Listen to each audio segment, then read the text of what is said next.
This is Keep On Cooking, a podcast dedicated to plant-based cookbooks, created, produced, and hosted by a cookbook lover for cookbook lovers. This podcast features interviews with the authors themselves, giving you a behind-the-scenes look at the stories behind the recipes. Here to bring you your weekly dose of culinary inspiration. So grab a cookbook and keep on cooking.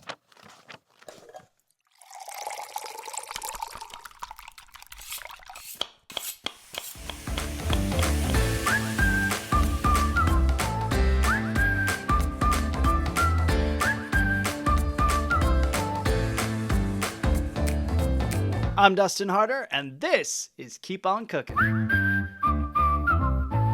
Hello and welcome to Keep On Cooking, the only podcast dedicated to plant-based cookbooks. I'm your host, Dustin Harder, and I'm not high maintenance. I'm just constantly malfunctioning at a luxury level, baby. He is here to help us kick things off today. Mr. Rossetti is with me this week. Hiya. Hiya. How you doing, Good. doll? Constantly malfunctioning at a luxury level. That's about right? Yeah. Yeah. I like it. I'm currently recovering from having no voice yesterday. I had a very low You had a register. very low voice. It was very sexy, Like very sexy. 1 octave down. Maybe from where we he should is have now. recorded yesterday, We given a should have. little That'd be like, who's the guest host? a new guest host. Well, listen, we are here today to talk about the book, The Healthy Voyager's Global Kitchen 10th Anniversary Edition, Ooh. 175 plant-based recipes from around the world by Carolyn Scott. And the author, Carolyn Scott, joins me to chat through the book today. But before we dive into that, David, what's coming up? Well, a book, I'm so glad you asked. A book from the UK just came out today, April 8th, from a Woo! company called Grubby, which is like a version of Purple Carrot or Hungry Root. It seems like a kind of like a meal delivery service. They have released their plant-based recipes in cookbook form. That's right. With over 60 plant-based recipes, Grubby Recipes is packed with flavor, tips, and tricks to inspire you to cook delicious, nutritious vegan meals from scratch.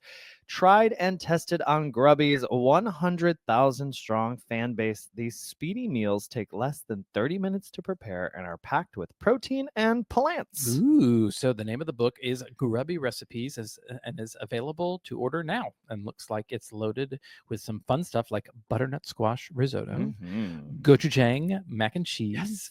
Mexican black bean stew, sticky tofu rice noodle salad, and juicy harissa mushroom shawarma. And the only thing that'll taste like cardboard is the book, says the Haha. description. But hopefully y'all aren't at home noshing on the actual book. Grubby Recipes is available now everywhere books are sold.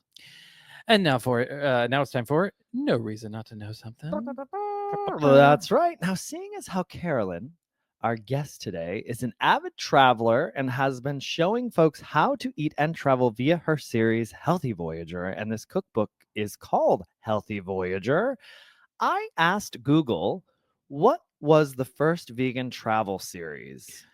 And what did it say? Well, it actually said The Vegan Roadie, my show, which came out in 2015. But this is interesting. And one of the reasons I asked was, I guess, to sort of like settle a dispute, because my first interaction with Carolyn was actually a little Instagram DM exchange where she felt I was in the wrong calling Vegan Roadie the original vegan travel series. Because why, David? Because Carolyn started her brand, The Healthy Voyager, in 2005. And in 2006, she started releasing videos that included her traveling and sharing vegan food globally. Now, Google may have claimed and said it was me with the Vegan Roadie. I believe Google used the word that my series was a pioneering series, bringing vegan food. I felt like you had a comment. No. You're leaning in. So I appreciate that, Google. I really do. But I will say it here. Carolyn was the first to introduce a vegan travel show with Healthy Voyager in 2006. And then I didn't come along until 2015. Of course, there are some differences. It's different shows. We're different creators, different hosts. But Carolyn did do a variation of it first. And I believe she's still rolling. The gal is putting out lots of content all the time at Healthy Voyager, so be sure to check it out. And Google, I appreciate the clout, but Carolyn takes the prize here. Yes, and we might also mention Jason Robles' show on the cooking channel, How to Live to 101, that was released in 2013. That was the first stand and cook show featuring vegan food. Yes, and we actually had Jason on as a guest in the early days of Keep On Cooking to talk about his wonderful book, Eat Eternity. So EAT Ernit, Eternity, a book I absolutely adore, and I also adore Jason. So that's episode 7 of Keep on Cooking if you want to check that out. But now let's get back to Miss Carolyn Scott, the author of The Healthy Voyager's Global Kitchen 10th Anniversary Edition, 175 plant-based recipes from around the world. Carolyn Scott is the creator and host of the Healthy Voyager web series, site, and overall brand. And Carolyn is an award-winning healthy, special diet and green living and travel expert, holistic nutritionist, plant-based vegan chef, best-selling cookbook author, media spokesperson, sought-after speaker, consultant, and television personality. Carolyn Scott is a respected figure in the world of healthy lifestyle and travel, as well as special diet cooking and nutrition. The Healthy Voyager aims to help people live well, one veggie at a time. In today's cookbook, The Healthy Voyager's Global Kitchen 10th Anniversary Edition, you'll be treated to 175 of the best international recipes from across the globe, all veganized for your enjoyment. From Greece's epic gyros to hearty Colombian empanadas to heavenly Japanese matcha green tea ice cream, you'll globe-trot your way through the most flavorful plant-based fare this planet has to offer. Carolyn shows us how to recreate the meals and tastes you've been dreaming of since that honeymoon trip to the Caribbean, or even just that last trip to your neighborhood Indian restaurant. And with gluten-free, low glycemic, soy-free, low-fat, and raw food notations on every recipe, everyone can join in on the fun. And everything. And everything can join in on the fun of global plant-based cuisine, no matter what special diet they're on. David, what it says last trip to your neighborhood Indian restaurant. We need a favorite Indian restaurant. There's one in the hood we've had that I like. It's not a favorite though. And didn't they close? Actually, now she looked at me like that. No. We thought that they closed. Okay. They didn't. And then in good. New York, I don't feel like we had a favorite. We had a favorite takeout place that delivered, I think we would often get from. Yeah. Anyways, that's note to us. We're writing that down in our cell phone notes now. Find favorite Indian restaurant in Chicago, preferably close to our neighborhood. Anyways, to enlighten us on keeping things fresh and new from meal to meal and making every day an international delight with the Healthy Voyager's Global Kitchen, here she is, Carolyn Scott. She is a woman of many talents, a wellness expert, holistic nutritionist, media personality, and vegan chef, to name a few. She is the creator of the Healthy Voyager brand, which promotes healthy, eco-friendly living through travel, nutrition, and lifestyle guidance, keeping it green and lean. Please welcome Carolyn Scott to the podcast. Hello. Hi.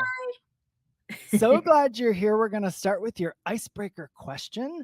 I thought this one would be fun for you because you travel so much. So, do you prefer the mountains or the beach? I like both, but depending on what the deal is, Yep, right? So yep. like holiday time, snow, mountains. Yes. I love blue water, beach. I call myself a lizard. I love hot weather. So yeah, but sometimes I love, the green forest and hiking, so it depends on my mood. It sort of depends. It's funny. I sent this question along and then I thought about it and I was like, I can't answer this. I like both of them. I was Yeah. like, so we align there for sure. It's the same. It depends on where you are and what it is. Like for the mountains, for me, I definitely want to me, that's like a secluded vibe. I'm going to go and I'm going to go sit in a cabin and light a fire maybe and chill and relax. Beach, that feels as relaxed as it is. That's usually attached to some sort of social activity too. So, yeah, depends on what we're doing, I guess. Yeah. Well, Carolyn, if someone goes to healthyvoyager.com, you offer a variety of services from wellness coaching to even finance coaching and blog posts ranging from relationship advice and pet advice. You also offer a sizable line of products, including travel supplements and even a clothing rental service. But this is a podcast about food, and you do have many recipes at healthyvoyager.com. To hone in even further, this podcast is about cookbooks, and we are here to chat about the Healthy Voyager's Global Kitchen, everybody. It's the 10th anniversary edition, 175 plant-based recipes from around the world. Get into it. So before we dive into the book, we have to know, Carolyn, how did food become a focus for you, and when did it turn vegan for you? Yeah, well, I grew up Colombian and French, so both of my grandmothers were great cooks, and my favorite place to be with them was in the kitchen. So a lot of the times it was just waiting for the food to be done and eating it while it was burning my mouth because I couldn't wait for it to be done. Um, so I was around home cooks a lot.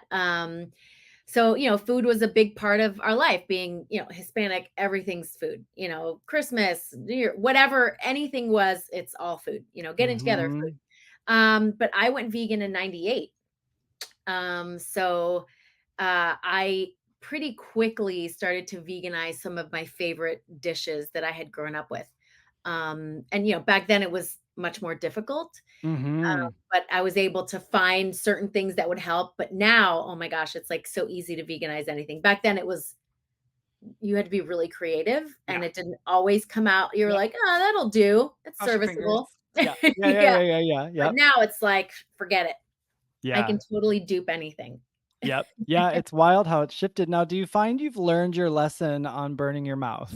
Because that's a lesson I have yet to master. Yes.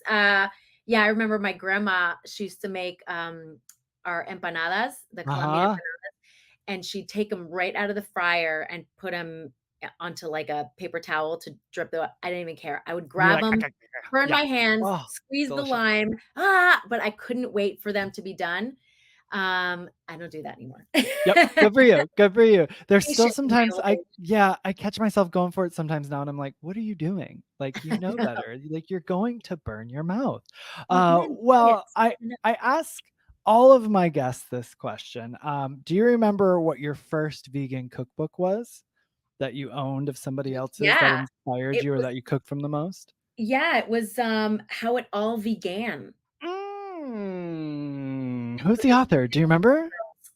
Yeah, that came out kind of either shortly after I became vegan or right around that time. It was like one of the OGs. Yeah, these two Canadian girls. Oh my God. I I wanna even see know if I her. can look it up. Totally I've break heard hearts. this before. I've heard this before. I need to Yeah, do it on the podcast and go through it. One of my favorite things yeah, is when guests tell me books where I'm like, oh, wait, especially the OG books. It's like we yeah, need to. The funny thing is, all these books have come out, especially in the last 10 years. yeah, And it's really just, new variations of what happened 20, 30 years ago, what yeah, people have done, how it all began, right? Let's see, let's see, let's yeah. see. How'd all be? I think that was 99, maybe Oh, 2000. yes. So it says Tanya Barnard, but it's two of them, isn't it? Yeah, And Sarah Kramer. Sarah yes, Kramer also has this little book, I think, Vegan on the Go. That's yes. some, That came out yeah. a few years after the little pink one, and Yep. yeah, they put out several over, the early years of the vegan. But yeah, Yeah. that was the first one. That's I funny. I love haven't it. even thought about that in forever. Good I question. I love learning what sort of resonated for people in the beginning. It's so good because now look at ya. Now look at ya. Well, let's get into the Healthy Voyagers Global Kitchen 10th Anniversary Edition 175 plant-based recipes from around the world. You are the creator and host of the travel series, The Healthy Voyager. So is it fair to say your travels in filming that series inspired this book? Yeah, absolutely. Mainly because, well, partially it was veganizing dishes that I grew up with, right? So that's why in that particular book, the Latin section is pretty thick. Yeah, Um, when I'm going through the table of contents, I think most of them are like 1 page of recipes, and that one might be 3 pages, and I was like, "Oh, I love this so much. It's so good." It's a lot. So it was partially that, like, oh, I wanted to showcase, veganized versions of all the Latin food that I grew up with. And then I thought, well, I've traveled the world and there were either dishes that I couldn't try there that were traditional dishes because they weren't vegan. I was like, I want to veganize it at home and enjoy it. Or I did find a vegan version. I was like, oh crap, I want to share that. So it Mhm. was a mix of missing out on it when I got to travel or missing it. And I thought, you know what, this probably, is important for most vegans, whether it's something they grew up with traditionally, family recipe, in whatever country their family hails from, or just wanting to try something new, whether they've traveled there or not. Yeah. So I thought it was a fun way to mix travel and food. Yeah, that's great. Well, speaking of travel and the series, tell us how the Healthy Voyager series started for you. Yeah. So in 2005, I came up with the idea because I was traveling a lot for work at the time. I had my own PR and event planning firm, so I was gone a lot. And because it was the early days of vegan, I was MacGyvering in my hotel a lot, like Yeah. using the coffee pod and packing a lot of stuff and, finagling menus and, Yep. having people look at me weird when I Yep. ordered, without anything and still paying full price. Yeah. So I thought, you know what? I'm probably not the only person experiencing this, whether it's a vegan, a vegetarian, a diabetic, when you're traveling and you have a special diet, it's Mhm. especially back then was much more difficult. So I thought, you know what? All the travel shows that existed at the time were really kind of useless. Like, Yeah, sure. it was like, In terms of practically handling, like, your food situation or even, like, travel, like, it speaks to a very specific person, you know? yeah, and even for the average person, the food and travel shows that existed back then were extreme. It was like, you know, eating bugs in the Amazon with, like, Andrew Zimmern. Okay, that might be fun to watch, but, like, no one's gonna do that. That's not Sure. helpful to the average viewer, right? Yep. Or, I think it was Man versus Food. Oh, He would eat, like, yeah. Oh, yeah. 30-pound burgers, and I'm like, A, that's gross, and B, who is traveling to these places to eat, like, the great outdoors? I'm dating myself. Do you remember that when he had to eat, Yeah. like, the Uh-huh. Uh-huh. I was Mhm, like, mhm. I think that's a very niche market of people who travel to do those challenges." So I was like, I mean, there's gotta be some. So I started pitching it around, and it was way too early in the space. I got Sure. a lot of like, "Wow, that's a great idea, but we don't do healthy." I had that verbatim from one of the big networks, and I was like, "That's kind of the point, guys. Like, Yeah. Yeah, yeah, yeah, you yeah, guys yeah. have on your channel is not so bueno." So Yeah. I said, "You know what?" I had a digital video camera because this was pre cell phone Yep. cameras. Yep. And it was pre-social media. YouTube had just launched, and I was like, Mhm. "I'm just gonna film it on my own." If I have to travel for work or visiting family or whatever, I'll shoot little episodes. And then I started the website as a companion piece, and lo and behold, it just snowballed into what it is now, just because of the advent of social media and Yeah. people really just gravitating to online content, which Mhm. I really just thought, "Oh, I'm just gonna make a few episodes and sell it." Yep. And then, it kind of worked in my favor that you kinda don't need the networks anymore. So Yeah. Yeah, so it's yeah, wild, right? yeah.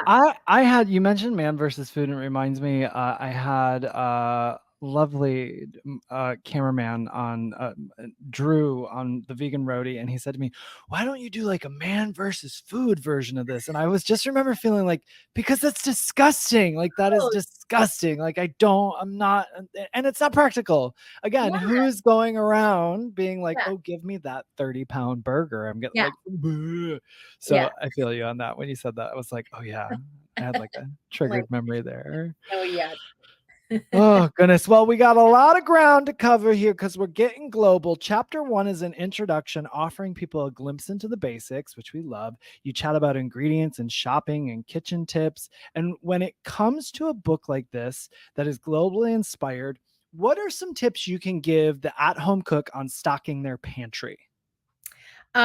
Basics for sure, and I tend to think that that book works for a wide variety of people, and, you can kind of pick and choose what you gravitate towards. Like, not everyone finds it easy to do Indian cooking, so to speak, right? Mhm. So if it's not something that you're used to or you you actually like love, then you don't have to get all the stuff that is Yeah. required for any.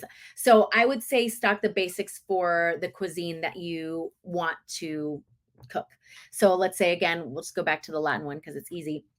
You're definitely going to want to stock with the basics of like the certain kind of peppers and the chilies, the certain powders, things like that. And if you're doing vegan cheeses, if you want to make it on your own, to make your own queso fresco or to find the right stuff. So stocking based on what cuisine you're most likely going to cook.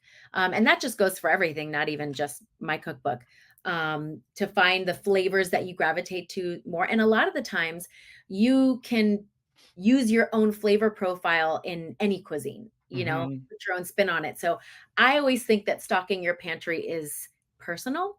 Yeah. So, like, some people love spicy food. I'm not like that. So I don't Mhm. have a lot of hot stuff in my house. Like my boyfriend has his own hot sauce that he'll put on stuff.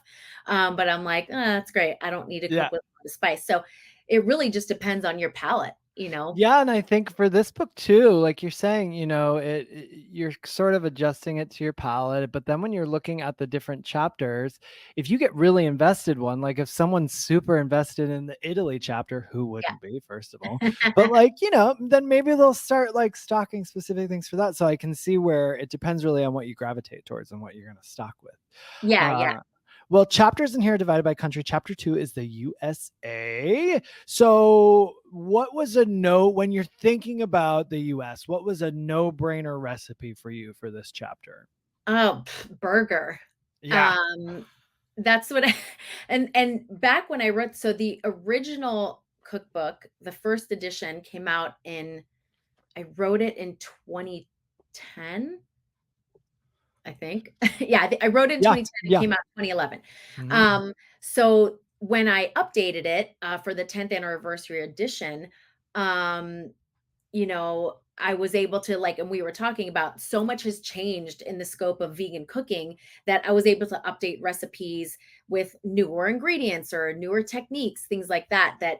Back in 2010, it doesn't seem that long ago, but it's long ago in the scope of like what was It's available. changed. Yeah. So back then when I was coming up with the recipes, I wanted every country to have recipes for the most traditional of dishes, Mhm. that really showcased the things that you either grew up with or know specifically when you're traveling to that region. I was like, man, burger. And I remember back then, the burger that I had in mind, and this was again before Beyond, before Impossible, before Mhm. any of those, and it was a lot of pasty black bean ones. Yeah. I remember I used to love the barbecue burger, I think it was smoked too, at Houston's Steakhouse, 'cause Okay. I remember I had to go there for some work thing, and I was like, "I'll just have, like, vegetables," and I was shocked with their veggie burger, and I was like, "I'm gonna copycat that." Yeah. So I finagled with that, and I feel like I came pretty close. I loved the bursts of flavors and the layers of the flavors in that. It wasn't just like some pasty mess that fell apart. So I knew back then, I was like, that's the burger I'm gonna put in there because smoky barbecue burger, Mhm. America, it worked. Yeah, that nails it. And you're so right. My gosh, what used to bother me so much about now listen, Impossible Beyond, I'm grateful they exist, all the things like that, and but I have now started actually going back to like, well, what about a good old veggie burger, right? Because now I'm kind of nostalgic for it, but there was one thing that bothered me about them, and it was like the pastiness and the fall apartness Yeah, of them, right? Like when crumbly. you bit into like a bean burger or a sweet potato burger and it all fell out the sides of the bun and you just had like an empty bun, you were like, what are we doing here? Like I should With have a just got fork. a potato salad. Like what's going on? So that was my only like a complaint about those. But then I think in the culinary world, people have progressed so much that they've actually made strides with those textures, with Yeah, those beautiful vegetable burgers, right? I'm sure yeah, this yeah. burger in this book, for example. So I do love having like those great ingredients in a burger. Chapter 3 is Latin America. For someone just picking up this book, what is a recipe that you would suggest they make right away from this chapter? I mean, I'm biased, so I would probably say the sancocho, which growing up, that was like my favorite soup as a kid. And it's super Colombian. I mean, every Latin country has their own version of sancocho, but that one's the Colombian one. It's just chock full of veggies. It's so savory. I love all the herbs and spices we use in Hmm. Colombia, and it's really interesting with Latin American food how the average person probably thinks it's all the same, but it really isn't. Like the Caribbean flavors are so different from the mountainous regions of Latin America. Their flavors, again, because of what's available in those regions, right? What grows naturally, what, Hmm. ingredients you source. And Mexican food is very different, which is why it's funny. People just assume I like spicy food. I'm like, no, Mexicans usually do spicy. We don't really do spicy. We have like one spicy sauce in Colombia, and that's like kind of it. Like we're just not, into the spicy food. So it is really interesting the variety that you find in Latin America. Yeah. But yeah, I love that song, especially now this time of year. I'm like, season. Yeah. So I yeah. just did a new series I filmed with the Physicians Committee called Healthy Hospitals on Demand, and I visited NYC Health and Hospitals. They have a sancocho on the menu, and Mm, it's good. It's like hearty and comforting, delicious, but it's very healthy because it's for patients, right? yeah, And I know this is a healthful one in this book, but I'm very like prone to make it now because I'm like, oh, I want to taste Carolyn's sancocho. yeah, I want to see what this is. got some What's cowboy. another one? Because we're on our big chapter here that is 3 pages in table of contents. So what's maybe another one that you might pair with the sancocho? Um, well, to pair with the sancocho, definitely the empanadas, although the empanadas can be a little labor intensive just because getting the masa just right for the Colombian empanada, because um, you'll find a lot of those like bready empanadas, like I believe it's like the Venezuelan ones or like a Jamaican patty, they're like the more bready. Ours aren't like that. Ours are like a very thin masa. So it's really crispy. So they're Hmm. kind of a pain in the ass. So it might take you a few tries. Yeah. That's great with the sancocho. But I think for the other one that I love in the Latin American section is my Cuban sandwich. Oh, delicious. Yeah. It's like a slow roasted pulled jackfruit, mojo jackfruit Cuban sandwich. It's yum. I love that. What about a dessert from this chapter? I like the alfajores. Yeah, they're like a dulce de leche, like sandwich Mm, cookie, which mhm. goes good with coffee any time of year. So those are really Yeah. Very good. We just got a whole meal there. I'm here for it. yum. Chapter 4 takes us to the Caribbean nations. Carolyn, when you think of the crystal clear water, sandy beaches, and palm trees, what is a recipe that embodies that inspiration in this chapter, that vibe? I love the pineapple upside down cake. Just thinking Mm. tropical. It goes good with like a pina colada. I just love cake so much, and then I love pineapple too. I'm just on board for all of that right there. When I'm looking at these meaty Jamaican patties, what are those like? Those are really good. They're the opposite of like what a Colombian empanada would be. They're very filling heavy. Okay. So you get like a lot of quote unquote meat or filling in every bite. And again, it's like not like it's more like a pastry flour, but not a pastry puff. It's like a little bit thicker, but it melts in your mouth. It's really good. Mm, It's definitely mhm. a heartier meal. The empanadas are like appetizer size. You just have to eat like 20 of them and Right. then you're good. But a patty is like a good like meal. I mean, you won't stop me from eating 20 of them. It's fine. It's just, just don't burn your mouth. I'm learning my lesson here. I'm Yes, learning my lesson. yes. And chapter 5 takes us to the United Kingdom. So I see fish and chips in here, pub fish and chips. And David and I were in London, I think around 2018, and there was one place we could find. So this was, like I said, 2018. One place we could find that had vegan fish and chips. I think there's more now because I've seen it on Instagram. But it was this one pub. It was closed, then they were open, and then we got this like, oh, we only serve that during XYZ hours, and we were like, oh my gosh, like if, Oh, that's the worst. and we were only there for like 3 days, and we were like, if we leave here and we do not get those fish and chips, we have failed miserably. And then we finally got it, and listen, it was just okay. I was Ah, like, oh boo. man. But you've got us covered in here so we can make it at home. And I see sinful sticky toffee pudding too. So Mhm. tell me about this recipe. How's our sticky toffee pudding coming together? Oh, that just is Christmas to me. Mainly because it's in that song. Or that's figgy pudding, but still, But still, whatever. I didn't same grow up vibe. I didn't grow up there, so I don't know. But, Yeah. for me, anything toffee is, like, Christmassy, and it's not as difficult as you would think to make. So, it's almost too easy, and you can eat it really quickly and make another batch. I love it. I love it. And you've got some scones in here too. I think of scones when I think of the UK. So you've got a Love scrumptious scones and a tasty tatty scone? Tatty scone. Tatties, they're Scottish. Yeah, those are, like, my Ah, favorite at breakfast in Scotland. They kind of feel like a thick tortilla, but it's potato. Oh my god. It's delicious. so good, Ah, but so it's good. potato. Any phrase that ends in but it's potato Yes. Sign me up. I'm there. That's fantastic. Chapter 6 takes us to Spain. What's a recipe someone could make from this chapter to impress even the hardest to impress carnivores? Oh, well, the paella is pretty bomb, but it's Mm. labor intensive. Mm. But it's so good, so flavorful. But I think the tortilla, the breakfast tortilla, is awesome. Love that. It What's looks in the nice, breakfast tortilla? pretty presentation. You can do it with a chickpea flour, or if you're anti-chickpea, you can cheat and use just egg. But the chickpea gives it like a neat texture. You can mix chickpea flour and tofu as well, like a silken, so you get like a thicker, fatter, eggy. But it's so good because, again, potatoes, and then Mm-hmm. all the other delicious veggies and spices and herbs. I love a good tortilla with coffee for breakfast. Same. Delicious, delicious, and always so satisfying. Chapter 7 has us jetting off to France. You have a lovely ratatouille in here and some crepes as well. Crepes.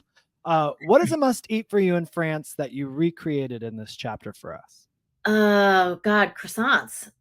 I mean, That's I a hard know one. it's a hard one.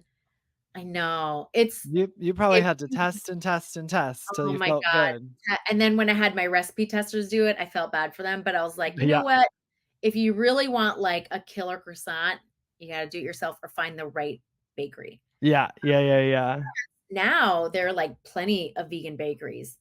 So you can like eat your heart out. But Sure. and a pain au chocolat, oh my God, so good. But Have you? I've never had anyone to commiserate with this about. Have you ever had when you filmed at a bakery, you're making friends at a bakery, they're excited you film there, they hand you a box of baked goods to take with you? Like, here, take this variety of. At first, it was really exciting, right? And then you're like, I can't. But then you're like, but I can't not take it. First of all, it's a gift. Yeah. Second of all, that's delicious. Yeah. And I'm not going to come back here for a long time, if ever. So I'm going to enjoy it. I'm gonna enjoy it. I'm gonna enjoy it. In a hotel by myself. Yeah. Oh my gosh, my cameraman Drew and I, there was when we filmed the second season of the Vegan Roadie, we like went just like nonstop. We went on a whole tour, and it was like the third bakery, the third bakery was like here, and we were like, oh my God, I can't. And we were like, thank you, and we both were like, we're not touching that. We're gonna take it to the Airbnb. It was gone. We ate it. We did it. We ate it on the road. Because the baked goods too, for the most part, they're gonna hold up They for the keep. most part. They're Yep. great So for you're road like, trips. yep, Yeah. yep. We did it. We did it. So proud of us for that, and I'm glad you have experienced it as well. Yes. But like you said, you just gotta enjoy it. It's sort of Just a enjoy once it. in a lifer. Eat the dang pastry. Eat the dang pastry. Chapter 8 is Switzerland, the Netherlands, and Denmark. When we're looking at food from this area, what types of food are we going to see? Well, because it's colder regions, obviously you're going to find heartier dishes. So they have, a lot of meat heavy dishes. So it was kind of fun to play with, vegan versions of that, like the frikadeller. But they have a good, potato stuff. The water zooey, the soup is a great potato soup. So again, it's, hearty foods, comfort foods in that region. So it was really fun to finagle with that and find vegan versions of that. Do you have a favorite one in this chapter? Yeah, that soup, the water zooey. Mhm. I love it. Potatoes, you said, right? Yeah, it's a You good got me. soup. You Yeah. got me. You need to do a greatest hits soup collection from the sounds of it. Should. There you go. I do not need a percentage from those sales. It's totally fine. You're welcome. Okay, chapter 9. I spoke of this already. I think everyone can get into this with the ricotta, ravioli, garlic knots, and tiramisu. Who doesn't think of food when they hear Italy? What a fun chapter to pull together. So is there a recipe from this chapter 12 years after this book was written? Where are we? 12, 13 years after this book is written, that still finds its way to your dinner table from time to time? Always those garlic knots, because we had a family friend who was super Italian and was one of the most amazing cooks, like home chef cook, everything, fresh made pasta, fresh made Italian cookies. Like his cooking was he would always cook on Sundays, and we would all go up and like hang with him. And it was like a 30, 45 minutes drive, and we didn't care. We'd all go up there and just shove it in our face. And it was so good. But his garlic knots, I don't know what it was. They're like heavenly. So that's like a nod to him. I veganized those, and I make those for like holiday dinners or anytime I need to make something Italian. Those garlic knots are insane. I love it. I love it. David and I are obsessed with garlic knots, so we'll have to come back to this one for sure. Yeah. They're just so good. They're so good. There's a pizza place in Brooklyn. What's it called? Vinny's, I think maybe. They have a couple vegan slices that are fantastic. And then they've got their garlic knots that are just vegan. And like they're not labeled vegan. But you go in and you're like, oh, they have the vegan pizzas lined up at the very end of the counter. And then I was like, and the garlic nuts are like, they're vegan. And I was like, and I've asked like 3 times now because I'm just like, to be sure, whenever I'm in Brooklyn, I'm like, so the garlic nuts are like, they're vegan. And I'm like, okay, I'm confident now. I'm confident. Yeah. But I just think it's great. I'm really hungry. Yeah, right? Garlic knots will do that to you. Well, chapter 10 is taking us to Germany, the land of brats and beer. What's a recipe for you you were most excited about recreating for this chapter? Wiener Schnitzel. Yeah. I love a good breaded cutlet. I mean, and almost every region, nation, culture has a breaded something, from like a katsu to the Wiener Schnitzel to a Parmesan, like a breaded cutlet is good. Yeah. With maybe like a little gravy and stuff. Get that in there. It's good. I got to go back because I just came upon the photo of the gnat. I can't see myself in the screen. There we go. So anyone who's watching, I'm showing the garlic knots because they look outstanding. And when you really lay the sauce on thick, they just glisten with that so good. Yummy, they're not perfect unless they're dripping down your what's the point then? What's the point? Chapter 11 has us flying over to Greece. You have us with a melt in your mouth baklava here. Had to be done, and you were so glad you did what is another I'm so glad you did the baklava recipe, and it seems like it's one that you have to do, right? So what's another had to do it recipe from the Greece chapter? I love dolmades. I love vinegary stuff. So I love a good oily vinegary dolma. And what is special about yours? What are you putting in yours? For the most part, dolmas are vegan. Every now and again, you have to ask and make sure they don't put like lamb or anything in them. But I just think it's like hardcore herbs and spices. Yeah. I'm a flavor snob, so getting all the right herbs and spices, and they're like lemony, and you got the mint in here too. I love mint. I love it. I love it. It is the unsung hero of so many things, and they're perfect for this. So I love that you've got some mint in there, and it's got to be kinds of mint. Like in our garden, we have a few kinds. Our favorite is the chocolate mint. Haven't had it. Want it? You touch it, smell it. It tastes just like chocolate mint. It's insane. That. We made vodka out of it for Christmas gifts. Oh, look at that. Oh my gosh. Did you give it away as gifts? I did. Yeah. We got little bottles and little labels, and that's good. Very good. In hot cocoa. Yes. Chapter 12, we're heading to Russia. What is an irresistible recipe from the Russia chapter? Pierogi. Again, freaking potatoes. I mean, come on. Come on. Who doesn't like a doughy potato dumpling? No, and of course you've got a nice borscht in here, and then to love stroganoff. Stroganoff to me is one of those. I mean, pasta in general is satisfying, but like stroganoff, there's something very, very satisfying about that. So to me, comforting. It's the gravy, it's the shrooms, it's that the brown sauce. The brown sauce. Well, we're off to the Middle East for chapter 13. And for this, I'm thinking of like a platter in the center of a table where diners can scoop up food with pita bread. So is there a recipe in this chapter that lends itself to that notion? Oh, yeah. I mean, I've got a really solid, hummus and, Mhm. you know, not a mutabal, but like an eggplanty, yummy, baba ganoush. I mean, those are great. And there's fresh baked pita in there as well. There Right. really is nothing like doing your own pita Yeah. because it's warm and just so full of flavor. It hasn't been sitting on a grocery shelf in a bag for like warm, fresh baked pita. Like you can Yeah. put anything on it and it's just the bomb. So that's super basic, but I don't know, making your own pita is pretty. There is a restaurant here in our neighborhood that we go to, and called Faya, and they do wood fire oven. Am I saying those words in the right order? Yeah, would Wood wood fire fire? oven? Wood Yeah, that's oven? right. Yeah. You ever Wood, say something like that and you're like, what did I and you're just like, say? wait, is that the right order? Yeah, they're making the pita fresh in there, and then it comes right to the table, and it's just and the Pillowy. Oh, hummus is just everything is so good. good. You've got the perfect pita in here. You say pita, right? Is that how you say it? Pide is the Turkish one. And oh my Yeah. God, I love It's pide. like a boat of bread, essentially. Yeah. It's like a pizza mixed with a Yep. pita.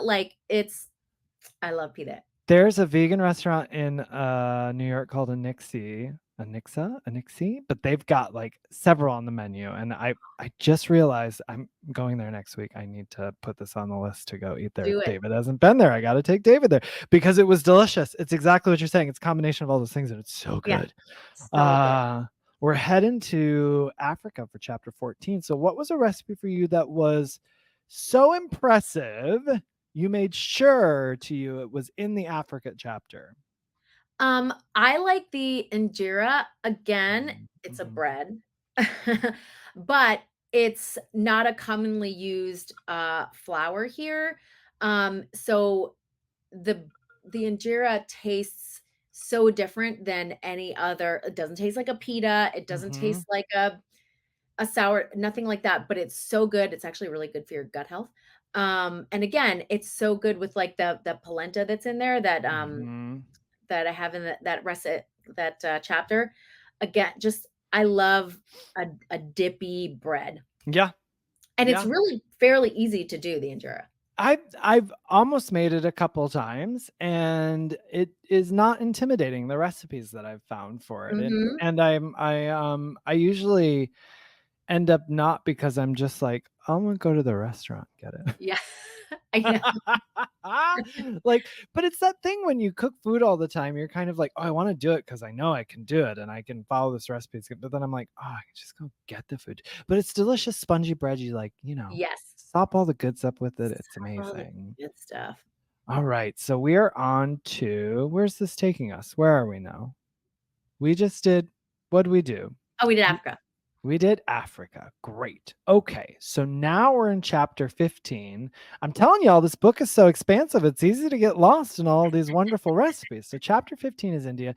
I love Indian food, the aromatics, the flavor of it all. Which is a recipe in this chapter that it can be very specific, right? Certain people like certain flavors, right? So, what do Yeah, you think is a recipe you could bring to the table that might satisfy the whole table?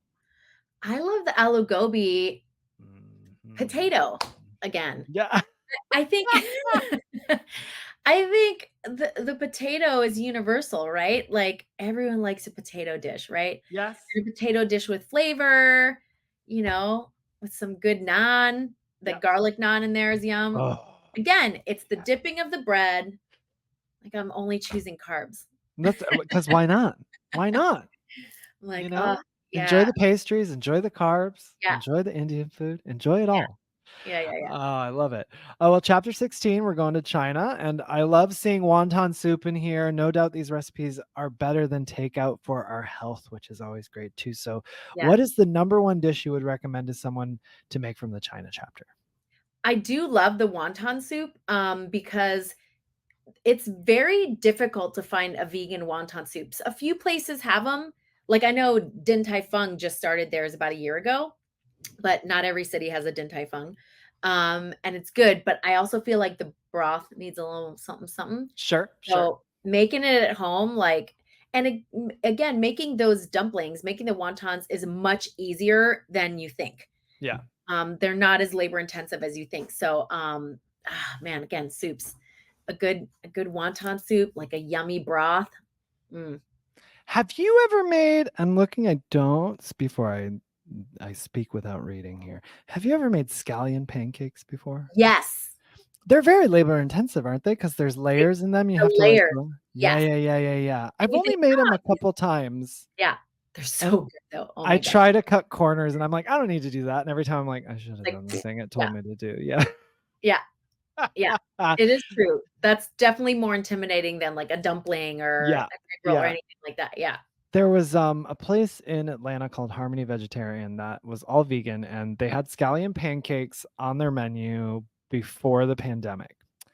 And then during the pandemic, and they no longer have the scallion You're pancake. like, this is a pain in our ass. We were so upset. It's one of our favorite things. And when we asked Oh, them, they were just kind of like, staffing is low. Like, that's a hard one for us to produce consistently. And on one hand, I'm like, well, I admire the choice to be like, we're not doing it anymore, as opposed to like sometimes doing it, sometimes not doing it. So like, thank you for the consistency. On the other hand, I was like, please make them, please. We want them and so it's bad. really hard to find. I think Trader Yes. Joe's used to have a vegan one in the frozen section. It's gone. That sounds familiar to me. Yeah. That sounds familiar. Of course, done. Of course, please. Well, as soon as you're in love with something there, they yank it. Yes. Yeah. Chapter 17 is Thailand and Vietnam. Serving up a solid tofu banh mi. What's another surefire hit from this chapter? Tom kha soup. That is probably one of my favorite soups of all time because it's so limey. Yeah. That kefir lime. Oh my God, I love that soup. The coconut and the kefir lime. I was gonna say it's that mixture of like luscious and creamy, but the citrus that gives you like a little pop too. It's so good. Yeah. Yeah. I Yeah. get that. I understand that. You've also got a peanutty pad thai in here, and I always love trying different people's takes on pad thai because you get so many wonderful flavors in there, and plus you get the vegetables and the noodles and all that good stuff too. So lots of fun textures.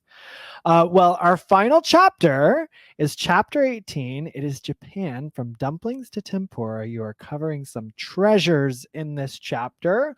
What is one you have come back to in this chapter again and again, though? I love the seaweed salad for a number of reasons. It's so fresh, and when you get it out, it's so packed with sugar. I don't think people realize how much sugar is in a seaweed salad. They're like, it's cucumber, it's fine, and seaweed. It's hella sugar. So at home, I can, dial it back or use a monk fruit or whatever. But again, I love the vinegariness of it. I love that seaweed salad. Yeah, I never thought about that with the sugar. Oh my But God. it's so true. That's why people are like, "Oh my God, it's so good," because Like, they've got the crave-worthy ingredient. Yeah, wow, that makes so much sense. Yeah. Well, that brings us to the close of the Healthy Voyager's Global Kitchen 175 plant-based recipes from around the world. Now, Carolyn, tell me please, what is a book brag for you when it comes to this book? Something you're most proud of when it comes to this book? I'm proud of the fact that it's stood the test of time. That I was able to take it from what it was when it first launched to what it is now. And I added 25 more recipes. The original one only had 150. So, I added more, I made it a little more robust. And I love that it's like the perfect marriage of my love of travel and my love of food, and being able to share it with everyone, so no one's excluded. Everyone gets to try the flavors of the world, whether they get to travel or not. You can travel from your own kitchen. So Yeah. It's your kitchen passport. That's what it is. I love that. Well, that's great. Definitely something to be proud of. And I love that you added 25 recipes. I mean, how can you not write it? I feel like you get the opportunity to sort of look at a book again that you wrote and you're like, oh, but wait. Wait. I've learned so much more. Let's see. I'm sure you had more than 25 even, but you were like, okay, let's reel it in. Yeah. I get that. Well, congratulations on the 10-year edition as well. Of course, now we're at, I think, like what, 12, 13 years this book is kicking in? Geez, yeah. Something like that. That's great. Congratulations. Yeah, thank you. Are you ready for your round of rapid fire questions? Sure. Let me get a sip of water. Yes, get a sip of water. Prepare mentally for this. Get ready to roll. All right, I'm ready. All right, here we go. So, what is a food, not a U.S. food, a food outside of the U.S., my global healthy voyager, that you crave often? I love Cuban food. Mm-hmm. I love Mexican food, but I'm in California, so I get good Mexican food all the time. Yeah. I love it. Whenever I come back from traveling, wherever I might come from, I think my first meal is almost always tacos. Really? Yeah, just Love because we that. have like the best tacos here in LA. So Yeah. I think that's like the easy one that like scratches the itch of like, I want something like savory. Okay. Yeah. Okay. I've noticed that. I was like, why do I always get tacos when I come back? Is there a place you travel to where you crave something very specific when you get there, though? Like, is there like a food that sticks out to you where you're like, I need this one item. I wish I could get it every day in LA? Oh, well, when I go visit my mom, I make her make me arepas. Even though I can make them Okay. here, it's Yeah, it's not the same. not the same as like, Not the Mom, same. make me arepas. Yeah. Yep. I get it. All right. Yeah, every morning arepas. Love it. If animals could speak a human language, what animal do you think would be the rudest? Oh my God. A crow, maybe? Oh, good call. Good call. Real sassy and squawky. Yep. Yeah. What's been the hardest city to find vegan food in? Oh, Middle America. Like, Mm-hmm. I have been to the most remote parts of the world Yeah. and found not only vegan food, but good vegan food. And I'm like, what? But then I'll be in like, BF, Ohio or Idaho or something in some small town. And I'm like, crappy garden salad and like French fries. Yeah. When you order the garden salad, when they tell you what's on it and they don't say cheese, and then they Oh, bring yeah. you the garden salad and it's got cheese, and you're like, you didn't say cheese. And they're just Yeah. like, in their brain, And they're then like, they well, give you everyone that. knows a garden salad has cheese. And I'm like, well, no, cheese doesn't come from a garden, so I No. wouldn't understand. Follow-up question to that: what's been the easiest city to find vegan food in? Oh, well, LA. There you go. But anywhere in Germany. Oh my God. Okay. Anywhere in Germany is like so easy to find like bomb vegan food. Yeah, I've been really surprised at some of the places that I'm like, wow. And I will say that out of the country, I find better vegan food, Mm-hmm. whereas I feel like a lot of the vegan food in the States, not all, but a lot is very like junk food driven. Sure. Like a vegan burger, a vegan wing, a vegan, whatever. And that's fine every now and again, a vegan Sure. pizza. But like, I love that out of the country, plants are really celebrated and innovation of like flavors and style. Like, they're not trying to veganize a regular dish. They're just Mm-hmm. like, we're just like kicking ass, making some beautiful dish. And Showcasing you're the like, oh my vegetables. God. Yeah. I love So that. I'm always pleasantly surprised out of the country. Yeah, when we filmed in Italy, we thought for sure we were gonna come home needing to buy like new clothing, because again, it was like we filmed several episodes in like 3 weeks time, and we all lost weight and we ate some of the most delicious food, but it was exactly what you're saying. They celebrated everything from the garden. Yes. And it was some of the best food we've ever eaten. Okay. Coffee or tea? Oh, coffee. Atta girl. If you could teleport anywhere right now, where would you go? Oh, what am I in the mood for right now? Right? Beach or mountain? Ooh, something Halloween-y, like Salem or something like Ooh, that. I'll meet you there. Yeah. That's great. We'll meet in Salem. We'll have some vegan Some eats pumpkin and a spice coffee. Yeah, yeah. exactly. Great. Okay. Yeah. Sweet or salty snacks? I'm gonna go salty. Okay. Yeah. And favorite childhood cartoon? Oh, too many. Smurfs. Okay. Gem. I like Smurfs. I like Gem too, but first answer instinct, we'll go with Smurfs. What's your most used emoji? Oh, probably the laughing one. I think Nice. that's the first one. Yeah. Okay. Laughing with the crying, like, yep. Is like it the peeing my tilted pants. head or the one that's not tilted? Oh, I think I do the straightforward one. Okay. Every now and again, I'll do the tilted. I like to do the tilted, but the straightforward one pops up on my automatic ones the most. So I'm like, okay, Yeah. I'll do the straightforward. Yeah, I just do If you could live in any movie, what movie would it be? Back to the Future. Nice. Nice. I like how quickly that came. I was reading that question. I was like, that seems hard, but no, you got it. That's great. Yeah. What's the last thing you Googled? Oh, probably the hours to some restaurant. Tracks. Yeah. And where are you traveling to next? Something here in California, then probably Wisconsin, then Florida for family stuff. Then a lot of domestic stuff for the rest of the year because I gotta stay close for some projects, but still always up and at 'em. Yes. You're always jet setting around, and you did it. That's your rapid fire. Carolyn, please tell everyone where they can find you on the internet and on social media. Yep. Healthyvoyager.com is the hub for everything. So all the articles, recipes, links to where you can buy all my cookbooks, also my vitamin supplement lines, all vegan. And it's all for like travel. I mean, you can use it here at home, but it's really good for travel stuff. And the show is there. You can also watch the show on Go Traveler, which is kind of like a Netflix, but just for travel shows. Great. So you can watch it there. So healthyvoyager.com. And then I'm Healthy Voyager on every platform. So Instagram, Facebook, Twitter, Pinterest.